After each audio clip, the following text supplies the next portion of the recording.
How's it going, guys? I'm your host Caravan Gaming. Welcome back to this week's DragonFable video, and for this week we actually have some pretty big changes, so let's go through some of the design notes on what has changed so far. Okay, Seeking Paradise, keep up. Hey there heroes, this week we are returning to a long forgotten quest series, Jinkage's Seeking Paradise. Now, indeed it is quite long forgotten because I don't think I even remember who, I know a Jinkage exists inside of the game, but I don't think I remember who in the world he is or which part he plays to the story. Anyways, last time I think this is more of a side character and like a side quest of sorts, not even like anywhere near like main character standards. So, and he doesn't really have a very long quest line, if I'm not wrong. So I don't think he plays that much of an importance inside the overall DragonFable story yet. Okay, who knows? Maybe they might have plans for him in the future, right? Last time you were able to prove the innocence of Jinkage's wolf companion Blaze, and then you helped track down a dangerous Dola. But upon your return, you found Jinkage holding a hastily scribbled letter that seemed to upset her. I need to find my friends. Who are these friends and why does she need to find them? Log in and find out and see what help you can provide, if you can keep up. Head over to Jinkage on the path south of Book 3 Falcon Ridge to play this week's release, keep up. Also this week, a short story written in the Soul has been added to the Book 3 Green Guard Alliance Doomwood camps. Written in the Soul can be accessed after completion of Spark of the Soul. Okay, so we'll go ahead and check that out as well later on. Finally, we have some balance adjustments and changes. Oh, okay, so now I am really going to talk about this and how it affects the game in general and how I feel regarding these changes. First of all weapons with over +10 all resist have had their all resist reduced to +10. A few weapons arbitrarily had better all resistance than any other options. As such, these have been normalized to provide a more consistent base going forward. No other stats on these weapons have been touched. Okay, so the more notable ones I'll go through are actually the rares, like I think it was Size G Key, you have your Gloomglaive. Gloomglaive being the most obvious one. It is a very highly sought after rare weapon inside of DragonFable for those of you who don't know why it is. Not only because it has some pretty insane stats before this nerf, but on top of that its design also looks absolutely fantastic. Probably one of the top 3 items that or top 3 rares that every DragonFable player would like to have. Okay, so that's a big deal. Okay, but more importantly, for those of you guys who don't have the rares, and I'm assuming that's about 99 or 95% of my audience actually don't have these rares, you probably don't need to care about it. But more importantly, what really affects myself, and for players who do not have these rares, as a as someone who don't have these items, is really Ultra Omni Nightblade. Okay, Ultra Omni Nightblade is not a rare, okay, and you can actually get it in the game pretty easily early on, and that was an issue because for what you're getting with so little effort, Ultra Omni Nightblade is one of the best weapons inside of the game, if you're not including in weapons, if you're not including rares. And yeah, also it is probably the best weapon, best in slot weapon for non-Dragon Amulet holders. So the fact that you get 3 all resist taken away, I don't think the other stats will touch. Yeah, the other stats won't touch. So you only had 3 all resist taken away. I think this is huge, okay? Simply because of the fact that as an NDA player, losing 3 all resist is a big deal when you already don't have a lot of all resist to begin with, okay? Now, you can kind of make the argument that with the introduction of Tezzeruk Scale, okay, let me see if I can find it in my inventory. Yeah, here it is. Okay, Tezzeruk Scale gives 8 all resist as compared to the +5 you get from the other standard necklaces you get from the inn, like your Squirrel Tentacle. Okay, that's one I can think of. There's another one from the Dream Space Challenges. I can't remember what the name of that was, but anyways guys, you get the idea. So we are basically back to square one if you use the Tezzeruk necklace. You get the extra 3 all from there, but of course Tezzeruk necklace is pretty bad with regards to the other stats compared to like Squirrel necklace. So in my opinion, I still think something like Squirrel necklace would be better than the Tezzeruk Scale. Okay, 3% all resist. Sadly we got that taken away from us. So yeah, and the fact that if you want to use your regular Squirrel necklace with the Ultra Omni Nightblade as a standard NDA best in slot setup, then yeah, sadly you're losing out on 3 all resist overall. In my opinion, I think it is not such a big deal in the overall sense of things because Ultra Omni Night Blade is really a very strong weapon. In fact, like I said before, one of the best non-rare, easiest to get weapons inside of the game that is super duper strong. But the fact that it is so easy to get, and the fact that it has 13 all resistance, makes it a little bit over the top. So this nerf, I would say, is justified, though I'm not too happy because this means that NDAs get the shorter end of the stick since they don't have much other options going for it. But yeah, it is what it is. It has already happened. I don't think the changes will be reverted, and I'm actually fine with it since Ultra Omni Night Blade is so easy to get anyways. Okay, that being said though, if you do manage to get the exalted weapons, then definitely stick with those, and you don't really need exalted penultima or exalted apotheosis. Okay, apotheosis, myself and Kevin has not done it yet. Okay, the Apex NDA version, but personally I think there's too much RNG involved, and the fact that you have to get it 3 times in order to get the exalted apotheosis, I don't think it's worth it for NDAs to actually repeatedly try out the Apex until you get it. Okay, this being said though, because of the nerf to Ultra Omni Night Blade, Exalted Unity, which is the one that you can get even before you do the Exalted Archives, is the current new best in slot, easiest to get for NDAs. Okay, if you want to go one step further, you can get Exalted Penultima. Archives is hard, but still very doable for NDA players if you want to go ahead and do the grind. Okay, I think it's like you have to do Archives like 10 times to get Penultima, if I'm not wrong, to upgrade from Unity. But this being said though, you can stick with Unity if you already have it. For NDA players, you no longer Ultra Omni Night is sadly no longer best in slot. Alright. Next, Doom Knight Cloak, Doom Knight Helm, and the Necrotic Sword of Doom have had their resistance shifted, including significantly more all resistance. Doom Knight gear is feeling a bit lackluster. The shift to all resistance makes them much better for general use rather than sole niches of light and darkness resistance.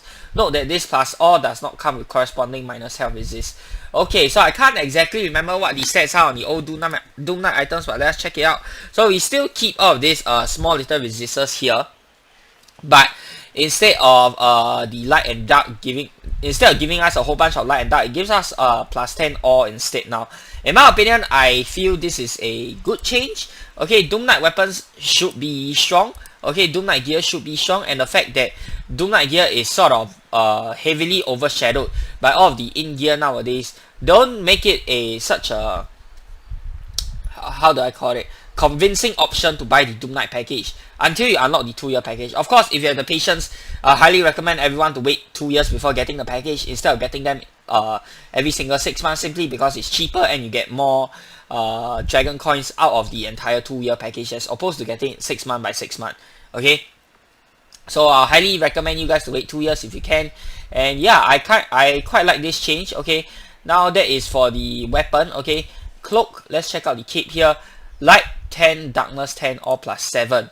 This is now best in slot resist for light and dark, if I'm not wrong. Okay, 17 light and dark resist. I don't think there's any cloak in the game that surpasses that for light and dark. I don't know if there's a plus 18 out there. Let me just check out Death Knight Cloak just to be sure. That is usually the new Death Knight Cloak. Okay, let me see. Death Knight. Relic.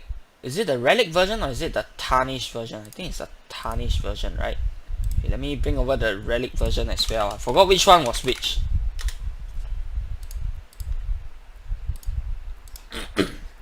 Okay, so let's check it out again. Wings of the Thousand Flames still give plus 15. Okay, so it's not as good for light and dark as compared to Doom Knight Cloak. Okay, Relic gives 10. Okay, so both of these give 10 each. Alright, so yeah, Doom Knight Cloak, if I'm not wrong, is the new best in slot for light and dark resist. 17, guys.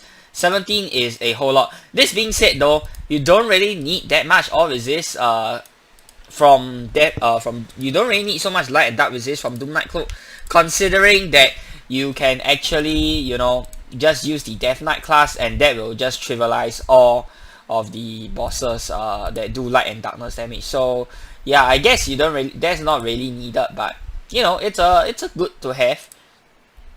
Okay, more reason to use it over the in stuff if you don't have the in stuff. That the best in slot cape, however, still is the Wings of the Unraveler, I believe. Stat wise, Yeah, stat-wise, Wings of the Unraveler is still better, but if you are unable to get that for whatever reason, you can still use your Doom Knight Cloak if you are pay-to-win player, so that's good. Okay, now Doom Knight Helm, let's take a look at it. Okay, Doom Knight Helm, not going to be best in slot, because obviously Ancient Dragonlord Helm is still going to be better at 10 all resist, 5 immobility resist, and 15 health resist. On top of that, I don't think Doom Knight Helm stats are comparable to Ancient Dragonlord Helm. Yeah, Ancient Dragonlord Helm still gives better stats as well. But again, this is another new best in slot item for light and dark resist. Doom Knight Helm, 10 darkness, 10 light, and all +7. So if you are really struggling against a light or darkness fight and you don't want or can't use Death Knight for whatever reason, maybe you don't have your Paladin and Necromancer fully ranked up yet, then you can use your Doom Knight items if you are a pay-to-win player. Okay? Next.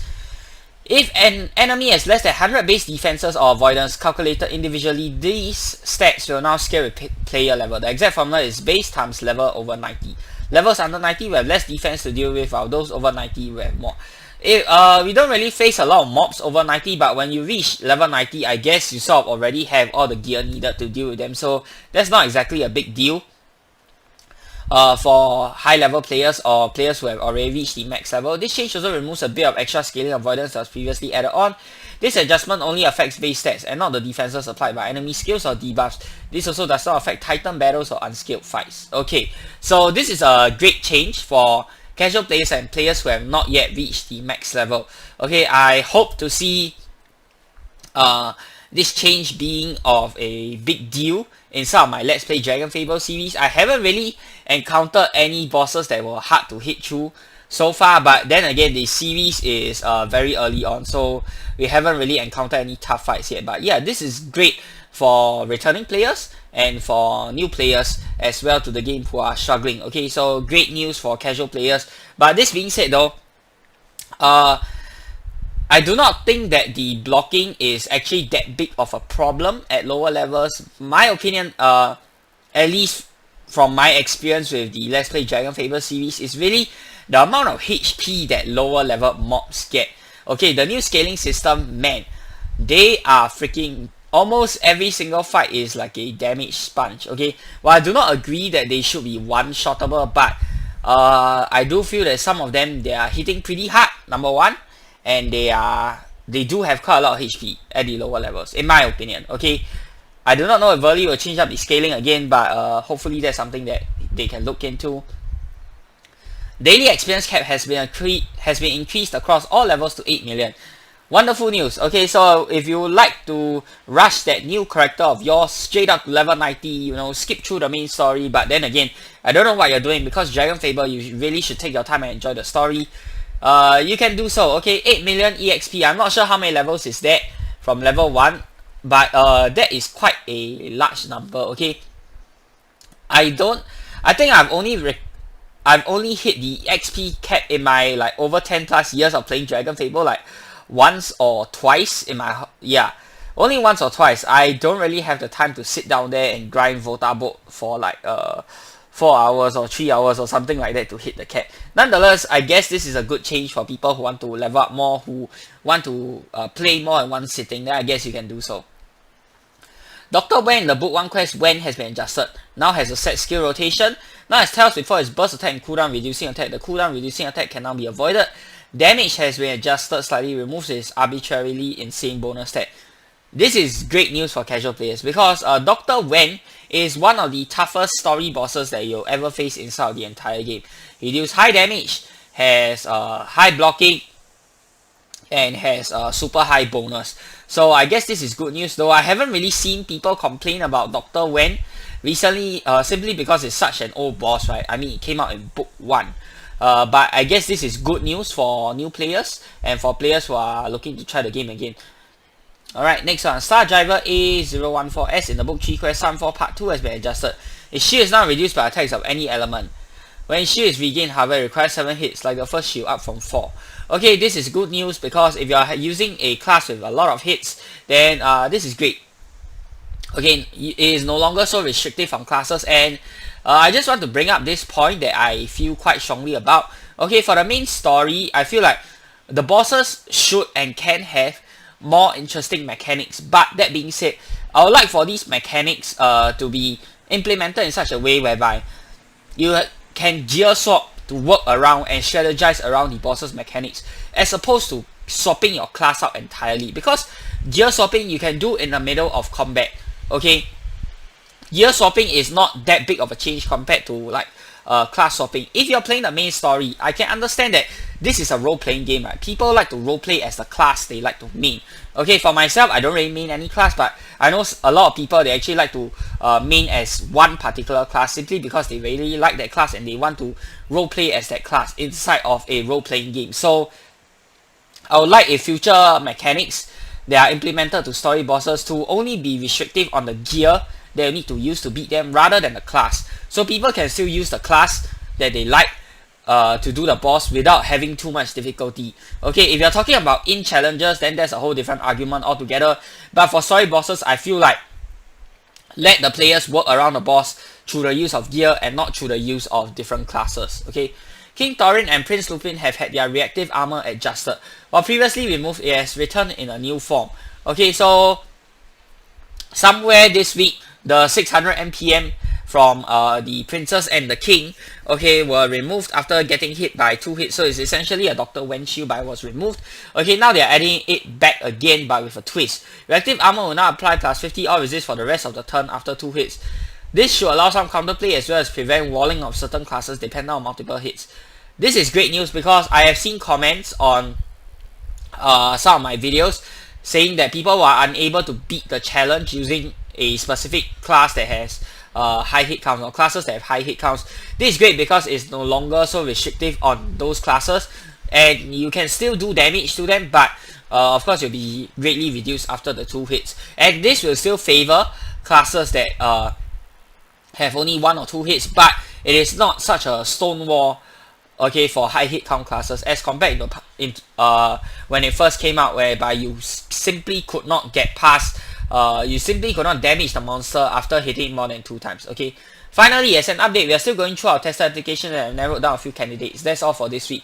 So yeah, very lengthy post today, and I'm really interested and excited to see who the new testers will be. I sincerely hope that the staff will pick out the testers from a good pool and variety of people. Ideally, I like to see both hardcore players and casual players being picked from this new pool of testers that they have decided to recruit. This will ensure that everyone will get a balanced gameplay. Casuals will still not have too much difficulty, while at the same time the more hardcore players can still have their challenges. Okay, so now let us go ahead and check out the release proper, and we are going to be sticking to our Doom Knight gear, okay, to pay homage to the balance changes that just got added to Doom Knight. And of course, RIP 69 all resist, you'll be missed. Now the all resist maximum cap is the all resist cap is now maxed out at 66. Okay, execute order 66. Okay, value executor order 66.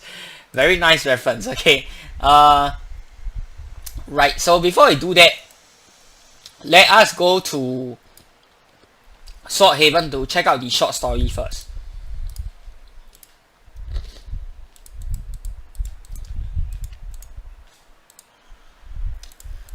Okay, Quests, Royal Resistance. Okay, let me turn on the music first. Written in the Soul. The buzzing of bees outside the cottage drones ever onward.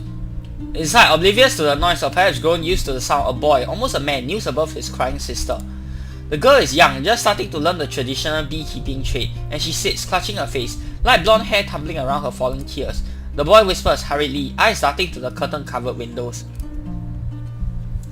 The girl repeats what she had been taught, a mantra of comfort as she peeks at her brother through her fingers. The boy is insistent. He tells his sister that she will be taken away.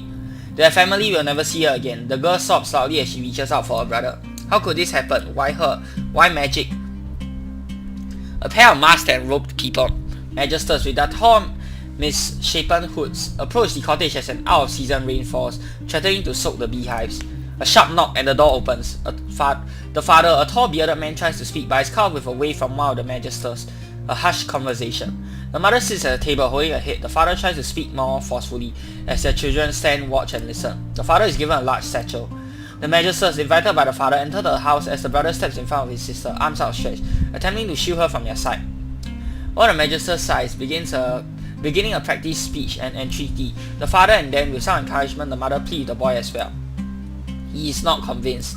The adults tell him that his sister has been chosen by the Shapeless for a divine purpose, and so she must leave her home and her family. The boy is defiant, tears in his eyes, but then he takes a deep breath, eyes shut. He trusts the Shapeless. The Magister and the girl leaves, and their family never sees her again. Through the golden streets of Nibelheim, a man, well-built and muscled from years of hard work, pushes a cart filled with jars of honey. He stops to offer his wares to a well-dressed couple passing by, but to no avail. The demand for honey from O has seemingly fallen from recent trends. For a brief reprieve, the man rests his tired legs, sitting on the shining brickwork. He wipes sweat from his brows as he takes a long drink of water from his water skin, wondering if he would be able to find a Magister to receive his subsidy from, when a voice calls out to him. The voice asks him if he wants to make a little more money. He thinks of his aging parents, of his duty to his family. He looks at his cart, still nearly full, and feels the absence of weight from the coin pouch on his belt. He asks the voice what needs to be done. The first few jobs are easy for the man. Move a barrel from here to there, ask no questions, receive the payment. The man has even managed to sell most of the honey by the time his permit was up. On one final job, the Magisters are waiting. Until he sees them, it doesn't even occur to him that what he is doing is something that he could be caught doing. He silently curses himself, curses the voice that offered him the job, curses the Shapeless. What is in the barrels demand the Magisters, but the man doesn't know. Who told you to bring them here? Ask the Magisters. But the voice had never revealed their face. And so the man is brought before the Shapeless, a towering form of faces and mouths, just like in the paintings and figures. There the man is bound to be punished for his crimes, in utter awe of his god. The money from the honey cart had been sent back home to his parents by the Magisters, which was some relief at least. But such comforting thoughts are broken by the heavy crunching of footfalls as the Shapeless steps forward. A flood of thoughts, possibilities and panic rushed through his mind. If only he had been more careful, if only he had thought about his actions, if only, if only. The crowd roars as the unfortunate soul to his right is devoured. He looks out at the Magisters overseeing the punishment, uncaring, impassive, behind their masks. He begs them in his mind, pleads with them to offer the Shapeless his apologies.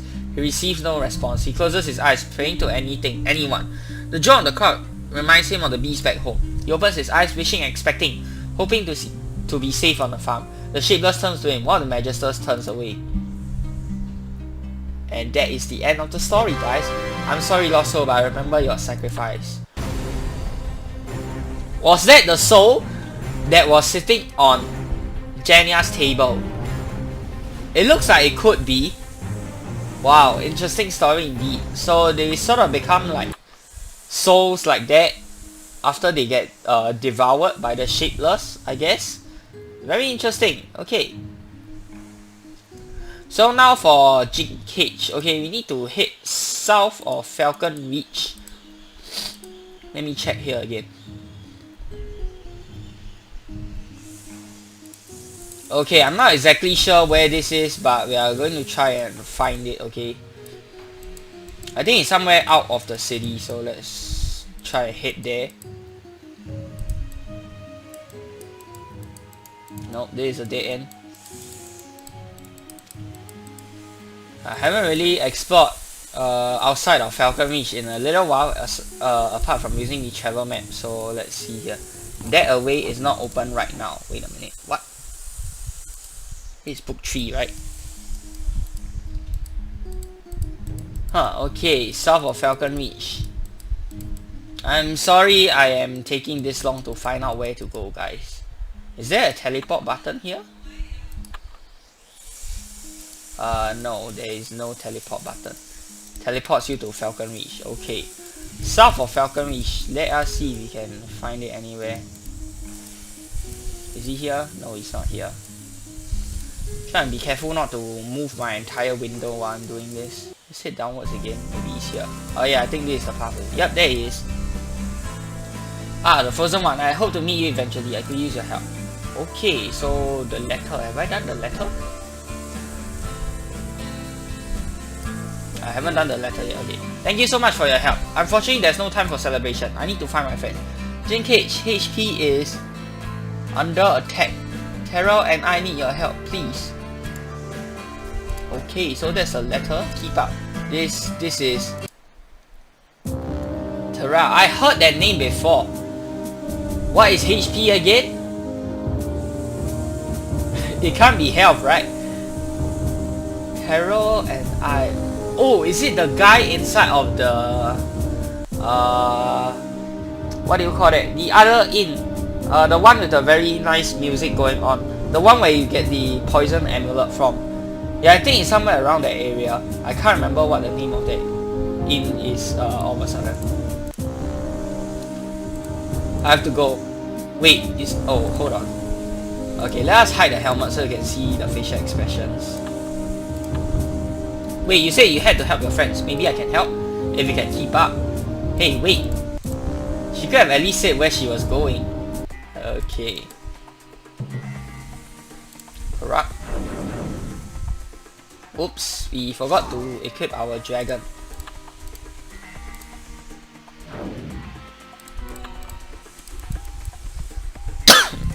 Excuse me.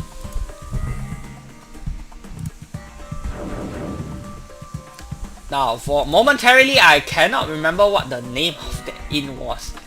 Oh my god, but I'll find it on the travel map for you guys. Oh, looks like Jin Cage took care of the monsters here. Neat. Oh, and there's a healing pad here. That's pretty early on in the quest to see a healing pad. Okay, we'll do Doom Spikes.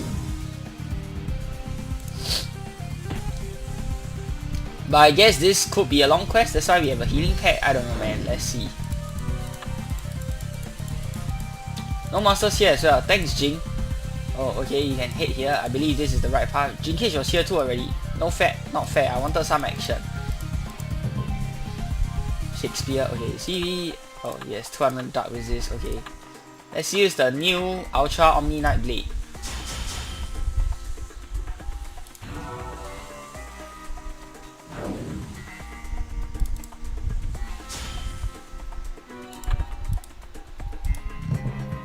Raven.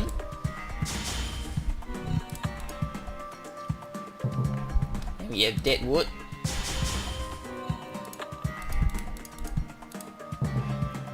Bear. Okay, so yeah, I can sort of see why the healing pad is there. Okay, I guess this is a pretty long quest if you're not prepared. Okay, this is getting ridiculous. If you beat up monsters, take care of all of them for me. Sheesh. Yeah, man. What's the deal? It's like a half-done job. Yeah, this was the inn I'm talking about. Crap, I missed the wording while I was talking. Okay, there you are. Phew, you're hard to catch. What's going on? I'm not sure yet. Karina, what's happening? You sounded desperate. We are desperate. Our old friends are back. Grr, damn. Wait, who is that? Okay, this is a very short quest. Maybe the healing pad wasn't needed, but yeah, Hunter's Paradise. That was the one I was talking about. Hunter's Paradise Inn. Yeah. What happened at Hunter's Paradise and who is Jin Cage talking about? So once again, a quest with like no head and no tail. Another cliffhanger. Damn it, DF staff. Very short quest. Okay, junk. Clump of Woofer. A large wolf means large amounts of shedding. This is just some of the first stuck to you. Maybe someone will buy it off you. Let's see how much you can sell it for. Okay, so it's a very short quest, but it had a bunch of balance changes this week. I guess that is the end of this week's release. Okay, let me try and sell the fur. Let's see how much I can get for it. I don't expect them to pay me much for a clump of wood fur though. 500 gold, wow. Wow. Short quest, quite good if you want to farm for gold, I guess. But of course, I think Vodabo is still more efficient, and so is the Ninja Arena. So that's going to do it for this week's release, guys. I hope you guys have enjoyed the video. Let me know what you guys thoughts are on the quest as well as the balance changes down in the comments below. And yeah, till the next time, I'm your host Korriban Gaming. Peace out.